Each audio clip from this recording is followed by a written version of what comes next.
Olá, pessoal! O tema da aula de hoje é intermediação financeira, onde traçaremos um palco onde será desenvolvido o tema do nosso curso, Análise de Risco e Crédito. O objetivo desta aula é a compreensão do sistema financeiro nacional, a sua estrutura e como é formado o mercado financeiro de capitais. No nosso cotidiano, necessitamos das instituições financeiras para emprestar ou guardar o nosso dinheiro. Essas instituições financeiras são chamadas de intermediárias financeiras. É isso que veremos nessa aula de hoje. A satisfação das necessidades, tais como alimentação, moradia, segurança e lazer, eles são muitas vezes beneficiados ou até mesmo experimentados através dos agentes financeiros, que são, neste caso, os intermediários financeiros, os bancos. Vejamos agora a definição de intermediários financeiros pelo professor Fortuna. Conjunto de instituições que se dedicam ao trabalho de criar condições para a manutenção de um fluxo de recursos entre poupadores e investidores. É possível identificar, na definição do professor Fortuna, que os intermediários financeiros estão aptos a negociar juntamente com os investidores e os poupadores. De um modo geral, os intermediários financeiros, eles atuam como bancos, recebendo, guardando e oferecendo dinheiro, os chamados empréstimos. Vamos ver agora o esquema didático, onde é possível visualizar como é formado um intermediário financeiro. Banco é uma das instituições financeiras, componentes do Sistema Financeiro Nacional, preparada para intermediar recursos. Eles são expressos principalmente sob forma de moeda e títulos, sendo a moeda o facilitador de trocas entre os agentes econômicos. Quando se pensa em moeda, imagina-se a moeda papel ou a moeda metálica.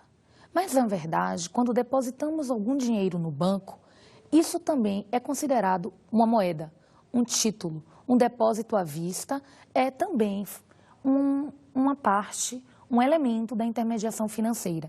Porque a partir do momento que depositamos algum dinheiro em banco, este dinheiro serve para comprar algo, pagar contas, através da emissão de cheques. Os cheques hoje também são considerados a moeda, o título para o banco, para o intermediário financeiro. A moeda é um bem de aceitação geral e ela tem como função a intermediação da troca, a reserva de valor e medida de valor. Com a função de intermediação de troca, a moeda surge do escambo, da economia de escambo, no qual os produtores faziam as suas devidas trocas de mercadorias por outras de produtores vizinhos. Como exemplo, temos um comerciante que tinha a produção de farinha, trocava o quilo de farinha por uma vaca, por exemplo, para produzir o leite. Este tipo de troca chamava-se escambo. Hoje já não temos mais o escambo na nossa economia nacional. O que temos hoje é a troca de mercadorias por moedas, seja ela um papel, seja ela o cheque, seja ela o depósito à vista. A moeda, ela vem para estabelecer ricos e pobres. Exemplo, alguém que tem maior quantidade de moedas, ele é mais rico financeiramente do que aquele que tem menos quantidade de moedas, seja ela moeda de papel, seja ela ouro, diamante ou qualquer tipo de riqueza. Já como medida de valor, ela serve de medida como aceitação geral. Então, hoje nós temos como medida para a moeda o real, o dólar e o euro.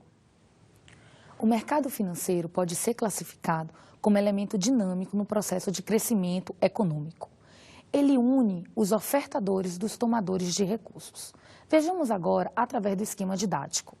Os ofertadores de recursos são agentes econômicos que acumularam poupança.